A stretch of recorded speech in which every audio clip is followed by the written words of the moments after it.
समस्त पुरुष जाति को देवी संध्या के कारण मिला यह श्राप, जिसे पुरुष आज भी भुगत रहे हैं। जय श्री कृष्णा मित्रों, स्वागत है आप सभी का।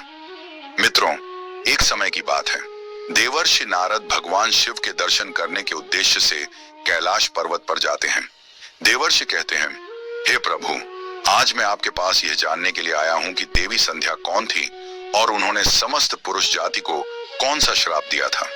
भगवान शिव ने कहा, हे नारद, देवी संध्या के इस प्राचीन इतिहास को तुम ध्यान पूर्वक सुनो। इसका श्रवण करने मात्र से ही कोटि कोटि पाप क्षण भर में जलकर भस्म हो जाते हैं। देवर्षि कहते हैं, हे प्रभु, मैं इस कथा को ध्यान से पूरा अवश्य सुनूंगा, कृपा करके आप मुझसे वह कथा कहें। तब भगवान शिव देवर्षि नारद को उस महान नारी देवी संध्या की कथा सुनाना आरंभ करते हैं। हे नारद, जब सृष्टि का आरंभ हो रहा था तब सृष्टि के रचयिता ब्रह्मा जी कमल के आसन पर विराजित होकर भगवान का ध्यान कर रहे थे। उसी समय उनके मन में सृष्टि का निर्माण करने की इच्छा जागृत हुई। तब सबसे पहले उनके मन से विचार करने पर एक त्रिभुवन सुंदरी कन्या का जन्म हुआ। वह कन्या अत्यंत सुंदर और मनमोहिनी थी।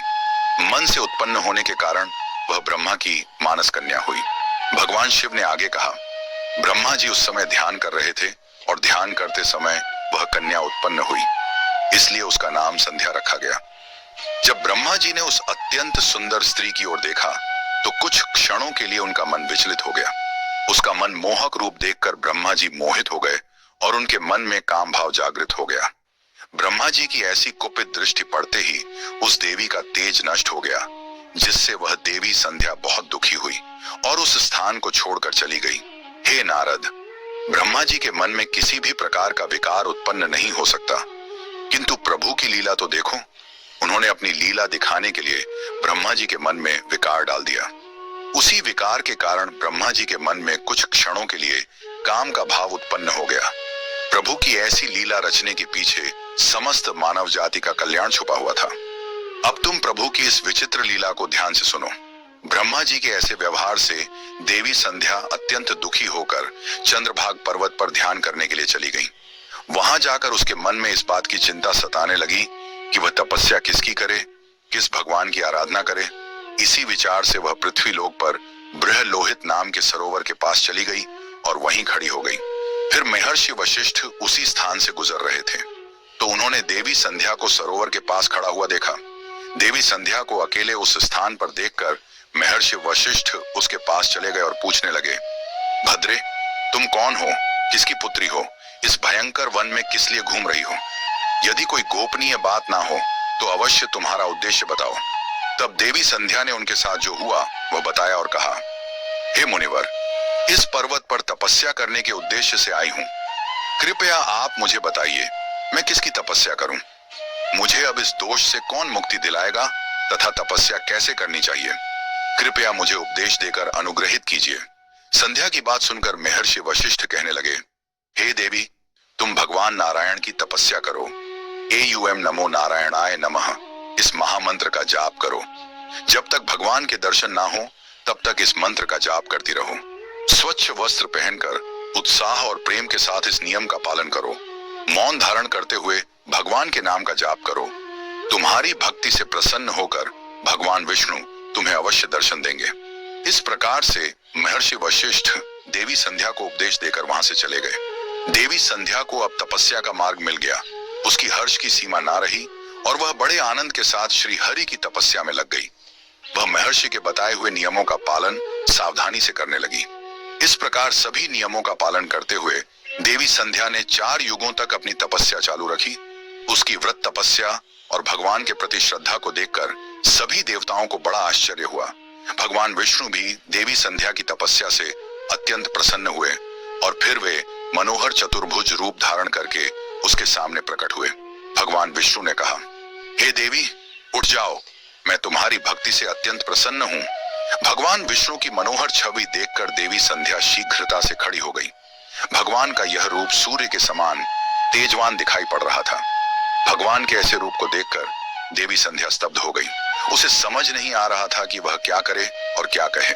उसके मन में भगवान की स्तुति करने की अभिलाषा हुई, किंतु वह भगवान के उस रूप को देखकर कुछ भी बोल नहीं पा रही थी। फिर भगवान विष्णु ने देवी संध्या की मनोदशा को जान लिया और उसे दिव्य ज्ञान दृष्टि देते हुए दिव्य वाणी प्रदान की। फिर देवी संध्या बड़े उत्साह से भगवान विष्णु की स्तुति करने लगी। उसके एक एक वाक्य में उसकी भक्ति और समर्पण दिखाई पड़ रहा था। तपस्या के कारण संध्या का शरीर अत्यंत क्षीण और कमजोर हो गया था। तब भगवान ने अपनी अमृतम दृष्टि डालकर उसके शरीर को हष्ट पुष्ट बना दिया और मधुर वचन में उससे कहने लगे, भद्रे, तुम्हारी तपस्या से मैं अत्यंत प्रसन्न हूं। तुम अपनी इच्छा के अनुसार वर मांग लो। तब देवी संध्या ने कहा, प्रभु, यदि आप मुझ पर प्रसन्न हैं और मुझे वरदान देकर अनुग्रहित करना चाहते हैं, तो मैं पहला वर मांगती हूं कि संसार में जितने भी प्राणी हैं, उनके मन में पैदा होते ही काम का विकार उत्पन्न ना हो। दूसरा वर मैं यह मांगती हूं कि मेरा पतिव्रता धन कभी खंडित ना हो। और तीसरा वरदान मुझे यह दीजिए कि अपने पति के अलावा किसी अन्य पुरुष के प्रति मेरे मन में आसक्ति ना हो। जो भी पुरुष मेरी ओर भाव से देखे, वह पुरुष नपुंसक हो जाए। फिर भगवान विष्णु ने वरदान देते हुए कहा, कल्याणी, आज तुमने संसार के कल्याण के लिए उत्तम वर मांगा है। इसलिए आज से ही पैदा होने के बाद किसी भी प्राणी के मन में काम वासना का भाव नहीं होगा। मनुष्य के शरीर की 4 अवस्थाएं होंगी, बाल्य, कौमार्य, यौवन और जरा। मनुष्य को कौमार्य अवस्था के अंत में ही काम भाव का उदय होगा। तुम्हारी इस तपस्या से आज मैंने यह मर्यादा स्थित कर दी है कि संसार में कोई भी प्राणी पैदा होते ही काम भावना से युक्त नहीं होगा। तुम्हारे सतीत्व की प्रशंसा तीनों लोकों में होगी और तुम्हारे पति के अलावा जो भी पुरुष तुम्हें काम की दृष्टि से देखेगा, वह तुरंत ही नपुंसक हो जाएगा। तुम्हारे पति बड़े भाग्यवान, तपस्वी, सुंदर तथा तुम्हारे साथ 7 कल्पों तक जीवित रहने वाले होंगे।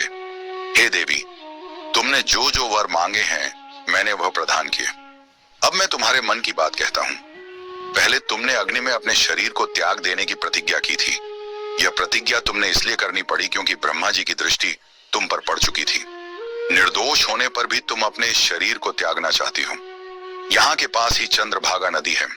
उस नदी के तट पर महर्षि मेधातिथि ऐसा यज्ञ कर रहे हैं जो 12 वर्षों में पूर्ण होगा। उसी यज्ञ में तुम अपने शरीर का त्याग करके अपनी प्रतिज्ञा पूरी करो। किंतु तुम वहां पर ऐसे वेश में जाओ कि मुनियों की दृष्टि तुम पर न पड़े। मेरी कृपा से तुम अग्नि की पुत्री हो जाओगी। जिसे तुम अपना पति बनाना चाहती हो, उसका चिंतन करते हुए तुम उस अग्नि में अपना शरीर त्याग दो। इतना कहकर भगवान विष्णु ने अपने हाथ से देवी संध्या के मस्तक को स्पर्श किया। भगवान का स्पर्श होते ही देवी संध्या का शरीर आटे का बन गया। भगवान ने ऐसा इसलिए किया क्योंकि मुनियों का वह यज्ञ संसार के कल्याण के लिए हो रहा था और उस अग्नि में मांस न गिरे और अग्निदेव मांस भोजी न बन जाए। तदनंतर देवी अदृश्य होकर उस यज्ञ के स्थान पर गई। उस समय उसके मन में एक ही भावना थी। उसने पृथ्वी पर आते ही सबसे पहले महर्षि वशिष्ठ के दर्शन किए। इसलिए उसने अपने मन में महर्षि वशिष्ठ जी को ही अपना पति मान लिया और उनका चिंतन करते हुए उन्होंने यज्ञ की अग्नि में अपना शरीर त्याग दिया। फिर भगवान की आज्ञा से अग्निदेव संध्या के शरीर को सूर्य मंडल पर लेकर गए। फिर सूर्य देव ने संध्या के शरीर को 2 भाग करके देवताओं और पितरों को प्रसन्न करने के लिए अपने रथ पर स्थापित कर दिया। उसके शरीर का ऊपरी भाग प्रातः काल हुआ और शेष भाग संध्या काल। देवी संध्या के कारण ही सुबह सूर्योदय के समय को प्रातः संध्या कहा जाता है और सूर्यास्त के समय को संध्या काल। इस प्रकार से देवी संध्या, जो त्याग की मूर्ति थी, उन्होंने अग्नि में प्रवेश करके अपने जीवन को समाप्त कर दिया।